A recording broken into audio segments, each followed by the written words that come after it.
Indoors is the place to be today as an Arctic blast sweeping across the nation hits our region. Good evening. This is CTV News. I'm Rochelle Metzger. And I'm Patricia Ballone. Thank you for joining us.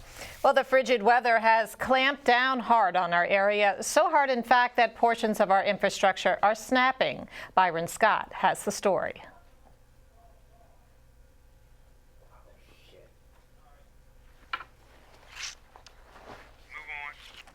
All right, we'll have that story, our top story, and a little later on in the newscast. Keeping warm today is a difficult task for just about everyone, but it's even more challenging for those working outdoors. Ray Baker has that story. Record low temperatures are making it difficult for everyone today. And while most of us are only in the cold as we go from one warm place to another, others have to bear it to earn a living. So what's it like being out here? It's cold. It's very cold. But as long as you're moving around, you don't feel it because you're moving and your body is not just sitting and just feeling the cold. And once I get finished with what I'm doing, I'm back inside. A lot of people have jobs where they kind of can stay inside for a long period of time, but you're in and out. Is that easier or harder being in and out of the cold? It's harder because you sometimes catch a cold behind it because your body warms up and then you coming back outside, then you're getting cold, then you're back inside warming, back outside getting cold again. Firefighters are among the most vulnerable when it comes to working in cold weather. Yeah, you know, our firefighters and paramedics don't have the option of taking a day off or not going on a particular call because it's so cold. We need to deal with the elements in order to help others and do our job. We ask each of our firefighters and paramedics to review safety procedures as far as driving habits, making sure our apparatus is always at the ready to serve our citizens. With temperatures reaching as low as 4 degrees, it's going to be difficult for everyone working outside to do their job. If you have to be out, make sure you get hand warmers and be sure to layer up. In chilly New Carrollton, I'm Ray Baker, CTV News. The unseasonably cold temperatures are not expected to be around for long, but emergency officials say if you are working outside, dress warmly and seek shelter during breaks. Well, the frigid weather has clamped down hard on our area, so hard, in fact, as we mentioned earlier, that portions of that infrastructure are snapping.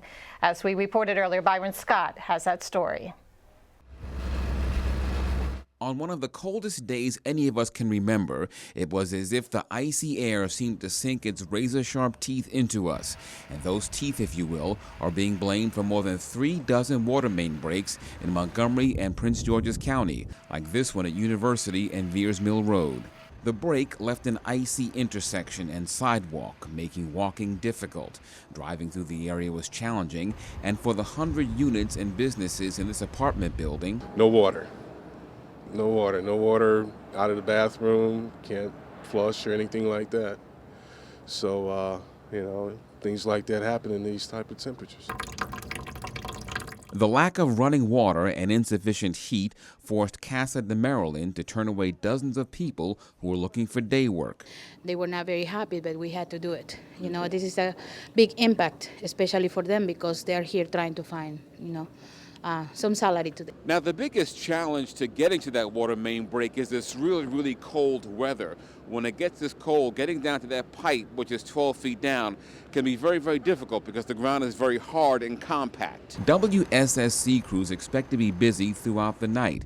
This 8-inch water main break on Cherry Lane South in Upper Marlboro is another of the breaks that sprung up during the day. More are expected. Hopefully this will resolve soon. We need it. Byron Scott, CTV News.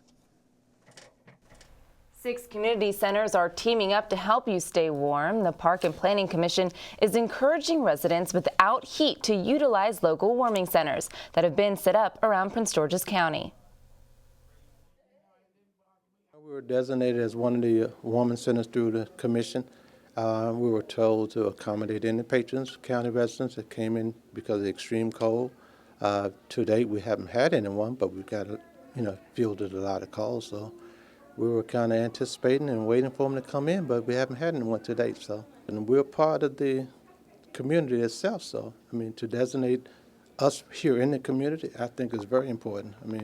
We're part of the community. We're offer classes and events, and we should do this type of thing. I mean, that's my feeling personally. We're open Monday through Friday, 7 a.m. until 9:45 at night. We're open Saturdays, 9 a.m. until 4, and then we're also open on Sundays, 12 until noon until 4. If you would like information about a warming center near you, visit princegeorgescountymd.gov. Meanwhile, 4 Montgomery County Public Schools were forced to close early today due to the weather. Officials say Daly and Jackson Road Elementary Schools, White Oak Middle School, and Magruder High School closed early due to freezing temperatures. No doubt you have the heat cranked up with the frigid temperatures we're experiencing, but you might want to turn it down a few degrees.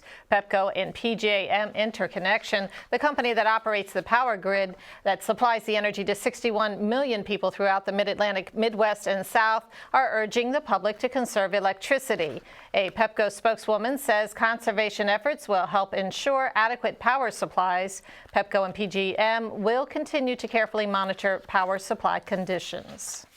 Well, sub-freezing temperatures are breaking records held for the past 2 decades. Factor in the wind chill and you've got some frigid weather. The Arctic conditions can be a hassle for motorists. AAA employees have been working nonstop since the temperature dropped. More than 3,500 calls for roadside assistance have been made since last night.